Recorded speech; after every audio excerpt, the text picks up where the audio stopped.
நீங்கள் பாடல் பாடி தந்தை, மகன், தூய ஆவியை போற்றி வழிபடலாம். நீங்கள் தூய ஆவியின் பிரசன்னத்தை உணரும் வரை தொடர்ந்து பாடிக்கொண்டு இருக்க வேண்டும். அந்த பிரசன்னம் அதிகமாகும் வரை தொடர்ந்து நீங்கள் வழிபாடு செய்து கொண்டே இருக்க வேண்டும்.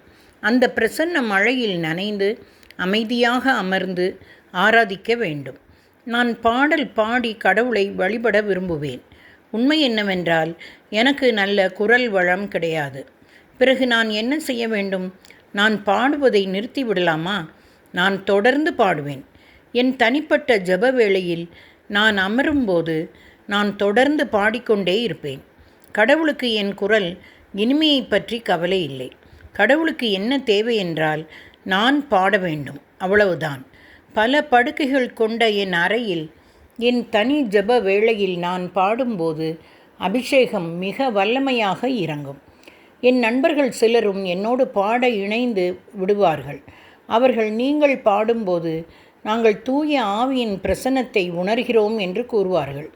ஆம், கடவுளுக்கு உங்கள் குரலின் இனிமை முக்கியமல்ல. இந்த உலகம் உங்களை தங்கள் பாடகர் குழுவில் சேர்க்காமல் போகலாம்.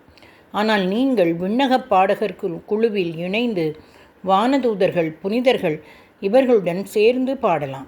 எது உங்களுக்கு சிறந்தது? சில காலம் இந்த காரியங்களில் நான் அறியாமையினால் சிறிது பின்தங்கி இருந்தேன்.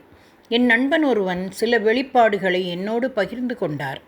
அவர் என்னிடம், நீங்கள் தொடர்ந்து உங்கள் ஜெப வேளையில் பாட வேண்டும் என்று கடவுள் கூறுவதாக கூறினார்.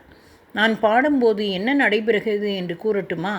பாடல் வழியாக நான் கடவுளை வழிபாடு செய்ய ஆரம்பித்து கொஞ்ச நேரத்திற்குள் ஆண்டவரின் மென்மையான பிரசன்னத்தை உணர ஆரம்பித்து விடுவேன்.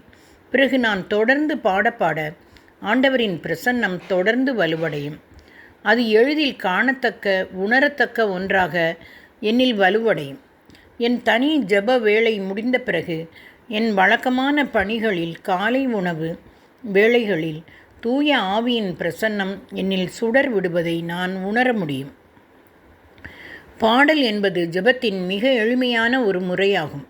இறைப்புகழ்ச்சி, வழிபாடு, ஆராதனை இவைகளை மூவொரு கடவுளுக்கு உங்கள் ஜெப வேளைகளில் செலுத்த வேண்டும்.